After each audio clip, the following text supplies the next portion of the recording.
Hello and welcome. I am Tina Swithin, author of Divorcing a Narcissist, founder of One Mom's Battle. Before we dive in, I want to take a moment to check in with everyone. This is my first video of 2026, and just a little update about where we as an organization at One Mom's Battle, where we are headed. I am intentionally taking things back to the beginning. At its core, One Mom's Battle has always been about connection, education, support. It's been about walking alongside people who may be new to the family court system. That's really where my heart is.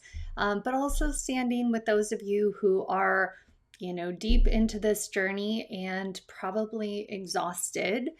Um, you are going to see a lot more of me this year. I am committed to showing up through video, even though it is my least favorite thing to do to talk on camera. I'm going to be creating more courses. I'm continuing to build the resources that help people to understand the system that they are often forced to navigate.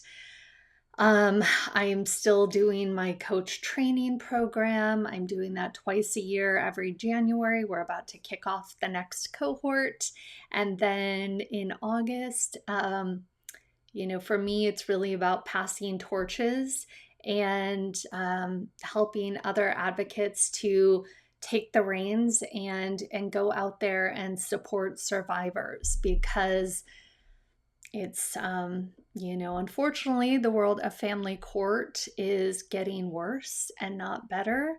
I'm also working, many of you have read my book, The Narc Decoder.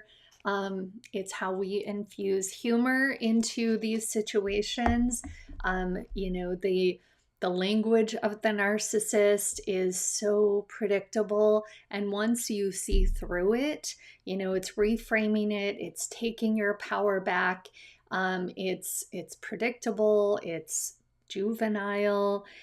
And so I'm working on the next edition of the Narc Decoder because I need to infuse humor in my life right now. We are actively accepting submissions. So if you have a doozy of an email from your narcissistic ex, be sure to submit it. You can go to thenarcdecoder.com and there should be a submissions tab. This space here at OMB has always been about lived experiences, coming together, helping each other, strategy, truth telling. None of that is changing. If anything, we are really returning back to our roots with even more intention. And so I'm really glad you're here. I want to go ahead and dive into today's topic, which is mediation in high conflict custody cases. I know a lot of people do not like the term high conflict custody because it implies that it's a two-party conflict. And we know that's not true. Here's the reality. We are never going to get away from that label. That is what the courts stamp these cases as. It is my opinion that our best approach is to educate them that it only takes one person to create conflict. And so, I do use that terminology. I know a lot of advocates do not, but it is the reality of what we're all in. So if you are facing mediation in a child custody or a divorce case, there's a really good chance you are feeling overwhelmed, anxious, completely unprepared, and that makes sense. One of the biggest gaps I see in family court is that family law attorneys are often so desensitized to this process that they forget that their clients are brand new to this world. And mediation just becomes a box to check off instead of the critical moment that it can be a very important juncture and one that deserves real preparation. For people walking into it, mediation can feel really scary, high stakes, intimidating, confusing. For professionals, it's just routine. Um, I call it the box on the a la carte menu of family court. And so there's a huge disconnect there. I remember my very first mediation experience, and it was terrifying. I was a deer in headlights. I believe I was at the women's shelter, or I had just left the women's shelter. But I was, it was a horrible time in my life. And so to go into it, just, it's, you just feel so outnumbered, and everything feels so big and so scary. And there's little education out there. And the fact is, mediation, depending on where you are at in the world, it's going to be different everywhere. Not all mediation is the same. And one of the first things people are rarely told is just that, to investigate, to dig into what you are walking into. There is private mediation, which is kind of, what happens there stays there. And then there is recommending mediation. And if you are being pushed into recommending mediation, the mediator may actually be making a recommendation to the judge. And that distinction is huge. So, before someone walks into mediation, they should know what type it is that they're walking into. Can the mediator make, or will they be making recommendations to the judge? Who is the mediator? What do we know about their background? Are separate rooms an option? If you are in a domestic abuse situation, you don't want to sit in the same room as your abuser, because you are, that's going to throw you off, and our cognitive functioning is straight out the window when we are triggered or activated and in that PTSD realm. In my own experience, I did once request separate rooms, and I was met with annoyance by the mediator. But, I'll say my very first mediation experience was very positive. The mediator pretty quickly saw through him, and so that went in a different direction.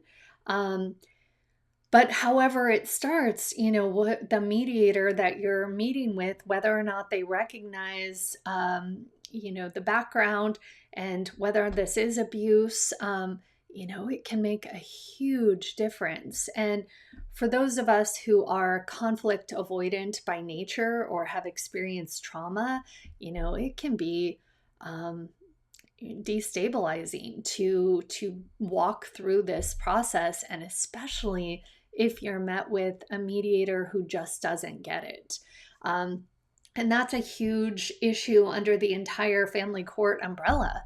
We are in a system that is uneducated on domestic abuse and trauma, coercive control, post-separation abuse, all of these dynamics that are just our everyday lives. One of the biggest, things I hear on social media when it comes to mediating with a narcissist is you can't. It's some of the most angry comments that I receive when I talk about this topic.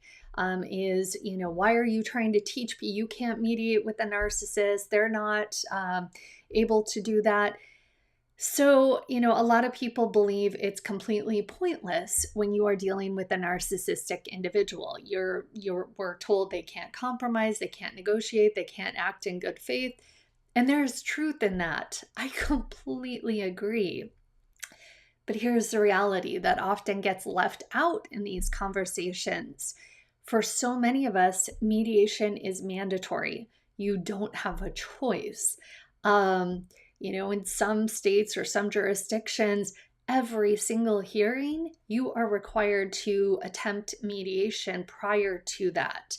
So the question is not whether mediation works with a narcissist, it's how do you approach it when you have no choice. I actually would want to go to mediation even if I had a choice. And I'll touch on that later. I think, it can be an invaluable experience if you're able to reframe it and look at it through a different lens.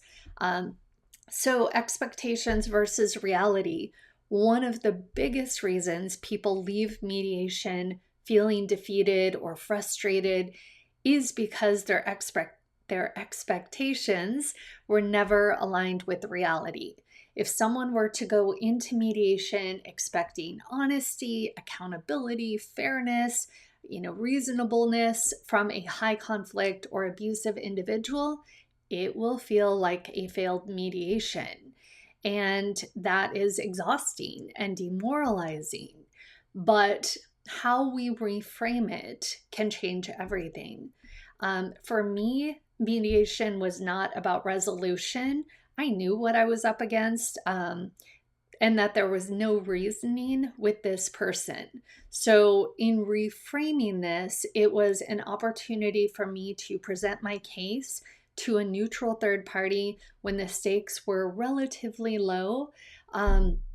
It was very much a practice run. It was about desensitizing myself to the family court environment. It was a chance for me to observe the different dynamics, gather information, lay groundwork, see how our case is perceived by a neutral third party. It is not about trusting that the other parent, is capable of being reasonable. It's operating from a place of strategy and not emotion.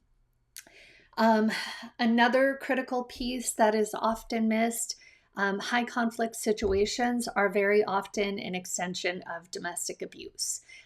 They are about power and control. It is typically one parent who is focused on protecting their child. The other is myopic on maintaining control. The children become a way for them to do that. And so traditional mediation models are not designed for this.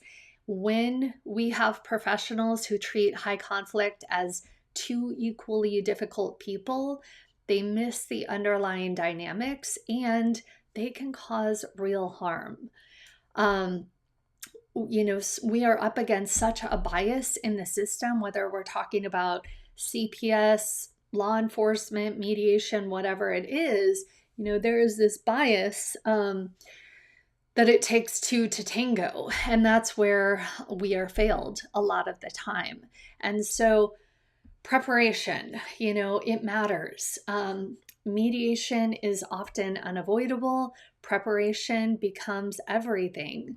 If you are looking for something more in depth on this topic, I do have an online course that is available for immediate download. If you're getting ready for mediation, if you want to do a deep dive on this topic, you can go to the One Mom's Battle website under support and services and then click on online courses. I have an opportunity coming up in a few months to speak to a large group of professional mediators. And I always believe that lived experiences of survivors belongs in professional education. So I am opening this up to the One Mom's Battle community. What do you wish, based on your experiences in mediation, what do you wish they understood about high conflict cases? What helped you in your preparation? What caused harm? What do you want them to know from a survivor perspective? We know high conflict is not just conflict. It is, a continuation of abuse. And I believe your voice matters, your experience matters, and so be sure to leave a comment below. If you haven't subscribed to our channel, please take a minute to do that. That way you'll get notified every time there is new content. But share below. We are I always say I learn something new on a regular basis just from hearing other people's lived experiences. And I've been in this system for 16 years now. So, we learn from each other. This is very much collective wisdom. With all of that said, One Mom's Battle is your courtroom compass. This is an isolating journey by design, but it does not have to be. And together we are stronger. We have such an amazing community. If you're new to the One Mom's Battle community, welcome. We have, Instagram, Facebook, YouTube, TikTok.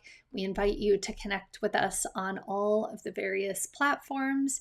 Thank you for being here. We see you, we hear you, and we stand with you in solidarity.